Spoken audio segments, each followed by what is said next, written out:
میں سب سے پہلے انجمن کی پوری کابینہ کو اس پیاری بزم سجانے پر دل کی عطا گہرائیوں سے مبارکباد پیش کرتا ہوں اور دعا گو ہوں کہ خالق کائنات رب ذوالمنن انہیں استقامت کی دولت سے مالا مال فرمائے، اور خالق کائنات رب ذوالمنن ان کی کوششوں کو بار آور فرمائے، اور خالق کائنات رب ذوالمنن یہ جو مشن لے کے آگے چل رہے ہیں، خالق کائنات انہیں دنیاوی تمام مصائب اور شروں سے محفوظ فرمائے۔ جس ہستی کے بارے میں اس عرس کا انعقاد کیا گیا ہے، اس ہستی کی ذات پر، اس کی تمام جہاد پر 1 صدی سے زائد عرصہ گزر گیا۔ مقالہ نگار مقالہ لکھتے رہے، واعظین بیانات کرتے رہے، ان کی شخصیت کو تمام جہتوں سے خراج عقیدت پیش کرنے والوں کی تعداد لاکھوں کروڑوں میں پہنچ گئی، لیکن کسی نے بھی اس شخصیت کے تمام جہات کا ابھی تک احاطہ نہیں کیا۔ تو اس معمولی سے وقت میں اس اختصار کے پیش نظر ہم اس شخصیت کے کمالات، اس شخصیت کی شخصیت کو تمام پہلو سے کس قدر بیان کر سکتے ہیں، چند ایک گزارشات آپ کے سامنے پیش کروں گا۔ اعلی حضرت عظیم المرتبت امام الشاہ احمد رضا خان علیہ الرحمن کو خالق کائنات نے اجتہاد کا وہ ملکہ عطا کیا تھا کہ کائنات میں امام اعظم ابو حنیفہ کے مذہب پر جتنے بھی مجتہدین آئے ہیں، خالق کائنات رب ذوالمنن نے جو حصہ اجتہاد امام احمد رضا کو عطا کیا، ایسا حصہ خالق کائنات نے روئے زمین پر تمام فقہاء اور مجتہدین میں کسی کو عطا نہیں کیا۔ اس کی چند مثالیں میں پیش کروں گا۔ خاتم المحققین امام شامی کو کہا جاتا ہے۔ امام شامی علیہ الرحمہ فتاوی شامی میں بیان کرتے ہیں کہ نماز میں قرات کا جو واجب مقدار ہے اس کی تعداد کتنی ہونی چاہیے، یعنی سب نے یہ بیان کیا کہ ایک بڑی آیت یا ایک چھوٹی سورت یا 3 چھوٹی آیتیں یہ آپ پڑھ لیں گے تو آپ کا وجوب ثابت ہو جائے گا۔ تو سب فقہاء اس بات تک پہنچ گئے کہ قرآن میں سب سے چھوٹی آیتیں کون سی ہے۔ سب کا قیاس، سب کا اجتہاد جب امام شامی کے پاس پہنچا، انہوں نے پورے قرآن پر نظر دوڑائی، انہیں قرآن کریم میں سب سے مختصر 3 آیتیں نظر آئی، ثم نظر ثم عبس وبصر ثم ادبر واستکبر۔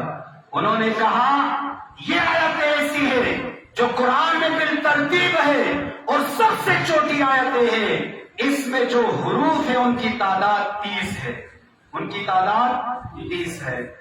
تو انہوں نے کہا جس نے بھی قرآن کریم کی 30 حروف کی تلاوت کی تو اس کا واجب ثابت ہو جائے گا۔ بعد میں جتنے مجتہدین آئے، بعد میں جتنے فقہاء آئے، سب نے اسی قول کو لے کر اسی پر اپنے قلم کو پھیرا۔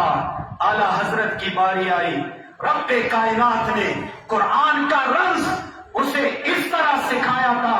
اعلی حضرت نے فرمایا تمام فقہاء کی نظر یہاں تک دوڑی کہ قرآن میں سب سے چھوٹی آیتوں کی مقدار 30 حروف ہے۔ اعلی حضرت عظیم المرتبت نے فرمایا قرآن میں اس سے بھی مختصر 3 آیتیں موجود ہیں جو بالترتیب ہیں.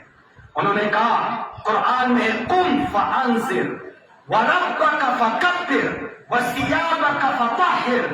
اس نے کہا قرآن کریم میں یہ آیتیں 3 متصل ہے اور ان میں حروف کی تعداد 28 ہے.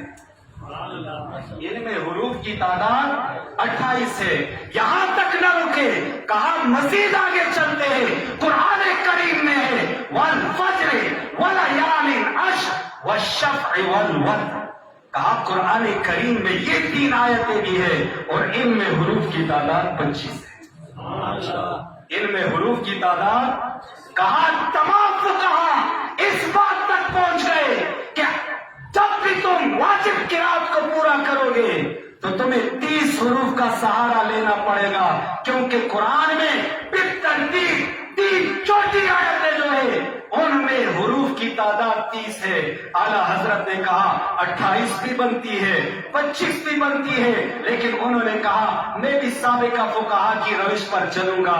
میری رائے یہ ہے قیاس اور اجتہاد تو یہ ہے کسی نے 25 پڑھ لیے وہ بھی واجب ادا ہو جائے گا, 28 حروف پڑھ لیے واجب تب بھی ادا ہو جائے گا. لیکن کہا نہیں 30 ہی حروف پڑھ لے تاکہ ان فقہا کے لسٹ میں اور ان کے پیروکاروں کے لسٹ میں ہمارا نام بھی آ جائے. یہ وہ شخصیت ہے. آگے ہم چلتے ہیں. فقہاء کرام نے ایک اصول بیان کر دیا کہ بیماری کی حالت میں جو چیز آدمی کے جسم سے نکلتی ہے وہ حدث بھی ہے اور نجس بھی ہے. اس سے وضو بھی ٹوٹ جاتا ہے اور جس جگہ پہ وہ لگے گی وہ جگہ بھی ناپاک ہو جائے گی, اس کو بھی دھونا پڑے گا. اس اصول پر قیاس اور اجتہاد کرتے ہوئے علامہ سید احمد طحاوی علیہ الرحمہ جو چوٹی کے فقہا میں شامل ہے, اس نے یہ قیاس کیا کہ بیماری کی حالت میں جو رطوبت نکلتی ہے وہ ناقص وضو بھی ہے اور وہ نجس بھی ہے. تو زکام بھی ایک بیماری ہے. زکام کی حالت میں ناک سے جو رطوبت نکلتی ہے یہ بھی ناقص وضو ہے اور یہ بھی نجس ہے.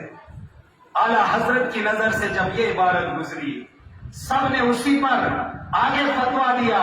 اعلیٰ حضرت نے کہا نہیں, ہمارے فقہا نے جو اصول بنایا تھا کہ بیماری کی حالت میں جو رطوبت نکلے ان کا مقصد یہ تھا وہ رطوبت جو خون اور پیپ پر مشتمل ہو, جو خون اور پیپ پر مشتمل ہو وہ ناقص وضو بھی ہے اور وہ نجس بھی ہے. اور کہا یہ ناک سے جو رطوبت نکلتی ہے اس میں اکثر حصہ بلغم کا ہوتا ہے اور بلغم وہ چیز ہے جو نہ نجس ہے اور نہ حدث ہے, نہ اس سے وضو ٹوٹتا ہے اور نہ اس سے کپڑے نجس ہوتے ہیں یا جسم نجس ہوتا ہے.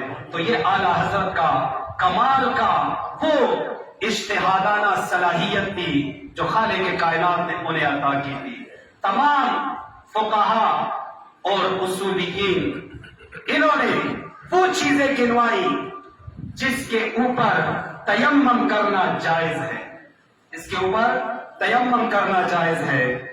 تو نبی علیہ الصلوۃ والسلام کی احادیث کی روشنی میں, امام صاحب کے اقوال کی روشنی میں جو چیز بھی جن سے زمین سے ہوگی اس پہ تیمم کرنا جائز ہوگا. تو جن سے زمین پر تمام زمین کے فقہا جمع ہو گئے, انہوں نے اجتہاد کیا, اپنی علمی صلاحیتوں کو جمع کر کے انہوں نے اجتہاد سے 74 وہ چیزیں گنی جو زمین کی جنس سے ہے. سب فقہا کی تعداد 74 تک پہنچی. اعلیٰ حضرت کی باری آئی, اس نے کہا 74 تو وہ ہے جو فقہا نے بیان کیے, اس میں 107 چیزوں کا اضافہ کر کے کہا 181 چیزوں سے تیمم جائز ہے. کتنی؟ 181 چیزوں کی سے تمام فقہا 74 تک سب مل کر پہنچ چکے تھے. اعلیٰ حضرت کا کمال دیکھے 107 چیزیں انہوں نے اس میں شامل کی. پھر وہ چیزیں جو زمین کی جنس سے نہیں, جس پر تیمم کرنا جائز نہیں, روئے زمین کے تمام فقہا جمع ہوئے، انہوں نے اپنے قیاس اور اجتہاد سے امام صاحب کے مذہب کی روشنی میں 58 چیزیں وہ گنی جس پر تیمم نہیں کیا جا سکتا، جس سے تیمم کرنا جائز نہیں۔ اعلی حضرت کی باری آئی، اس نے کہا 58 تو وہ ٹھیک ہے جو تمام فقہا نے بیان کی، 72 چیزوں کا اس نے اضافہ کر دیا اور کہا 130 چیزوں پہ آپ تیمم نہیں کر سکتے۔ یہ اعلی حضرت ہے، کس جہت سے ہم اعلی حضرت کی شان بیان کریں؟ اعلی حضرت جب زمانے کے مسائل میں گھیر گئے، ایک طرف دشمنان دین اعلی حضرت کی ذات کو وہ نشانہ بنا کر اعلی حضرت پر تنقید کرنا شروع ہوئے، دوسری طرف اپنے مکتبہ فکر کے حاسدین اعلی حضرت کا راستہ روکنے لگے۔ تو اعلی حضرت نے کہا میں ایسی جگہ پہ آ گیا ہوں کہ نجات کہاں ملے گی؟ تو کہا ایک طرف آدائے دین اور ایک طرف ہے حاسدی، تنہا بندہ ہے شہاد تم پہ کروڑوں درود۔ اس نے کہا اعلی حضرت کی کشتی اس بھور میں پھنس گئی، ایک طرف آدائے دین موجود ہے جو دین پر ڈاکہ ڈالنے والے ہیں، ان کی گرفت کرنے کے لیے میں میدان میں موجود ہوں، اور دوسری طرف وہ جو اپنے نظریے کے ہیں حاسدین، انہوں نے میرا راستہ تنگ کیا۔ حضور میں تو تنہا ہو گیا، میں تو تنہا، لیکن مجھے کیا فکر جب تم پہ کروڑوں درود، جب میرا رب، میرا تعلق آپ کی ذات کے ساتھ ہے تو مجھے کسی کی پرواہ نہیں۔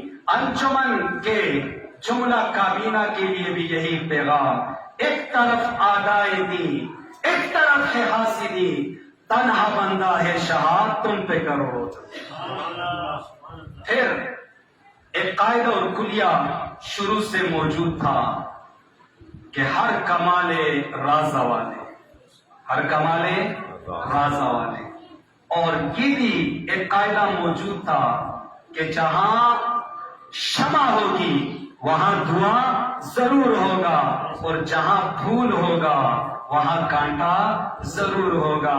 اعلی حضرت جب یہاں پہنچے تو کہا ایسا نہ ہو کہ ہر ایک چیز کو اس پر قیاس کرے، کہا ایک دربار ایسا ہے جو ان تمام جزیات سے پاک ہے، کہا وہ کمال حسن حضور ہے، وہ کمال حسن حضور ہے کہ گمان نقص جہاں نہیں، یہی پھول خار سے دور ہے، یہی شمع ہے کہ دعا نہیں۔ اس نے کہا آپ کا قاعدہ اور کلیہ ہم مانتے ہیں، ہر کمال رازہ والے، یہ قاعدہ بھی مسلم ہے کہ جہاں شمع ہو وہاں دعا ضرور ہوتا ہے، یہ قاعدہ بھی مسلم ہے، جہاں پھول ہوتا ہے وہاں کانٹا ضرور ہوتا ہے، لیکن کہا کائنات میں خالق کے کائنات نے پھول ایسا بنایا ہے، خالق کے کائنات نے ایک شمع ایسی بنائی ہے، خالق کے کائنات نے ایک کمال ایسا بنایا ہے جو اس قاعدے سے مستثنا ہے۔ اور پھر کہا کہ قبر کا اندھیرا یقیناً بڑا خوفناک بھی ہے اور بڑا تنہائی والا بھی ہے۔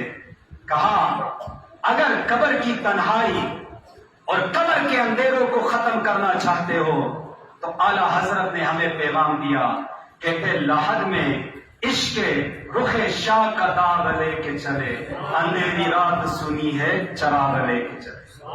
اس نے کہا اگر چراغ چاہیے، اندھیری رات میں چراغ چاہیے، تنہائی میں ساتھی چاہیے، گھبراہٹ میں اطمینان چاہیے، تو عشق مصطفیٰ کا جام ساتھ لے کے چلے، قبر کی اندھیری روشنی میں تبدیل ہو جائے گی، تنہائی جو ہے وہ تنہائی ختم ہو جائے گی، اور گھبراہٹ جو ہے وہ خوشی میں تبدیل ہو جائے گی۔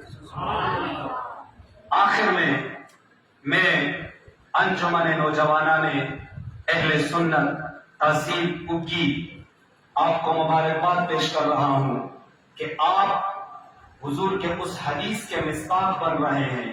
حضور نے فرمایا 7 افراد ایسے ہیں جن کو عرش کے سائے میں خالق کائنات قیامت کی گرمی سے محفوظ رکھے گا. عرش کا سایہ انہیں نصیب ہوگا. ان میں ایک خالق کائنات رب ذوالمنن کے محبوب نے فرمایا تھا شاب نشأ فی عباد اللہ، کہ وہ نوجوان جس کی نوجوانی گزرے اللہ کی عبادت میں، اللہ کی عبادت میں. تو یہ نوجوان، ان کی نوجوانی گزر رہی ہے کس میں؟ دین اسلام کی ترویج و اشاعت میں اور دین اسلام کی خدمت کرنے میں. تو ہمارا آپ کا ایک ایک لمحہ جو اس مشن کے لیے گزرتا ہے اس کی قدر محبوب کے بارگاہ میں بہت بڑی ہے. محبوب نے فرمایا جوانی کا سجدہ خالق کائنات کو بڑا پسند ہے. جوانی کا سجدہ خالق کائنات کو بڑا پسند ہے. کیوں؟ کہتے ہیں جوانی میں جنون عروج پر ہوتا ہے، شیطان کے بہکاوے عروج پر ہوتے ہیں. اس عروج کے دور میں جس کو خالق کائنات نے سجدے کی توفیق دی، دین مدین کی خدمت کی توفیق دی، وہ اس دنیا میں بھی کامیاب ہو گیا، آخرت میں بھی کامیاب ہو گیا. خالق کائنات رب ذوالمنن ہماری اس حاضری کو اپنی جناب میں قبول و منظور فرمائے. وآخر دعوایا ان الحمد للہ رب العالمین.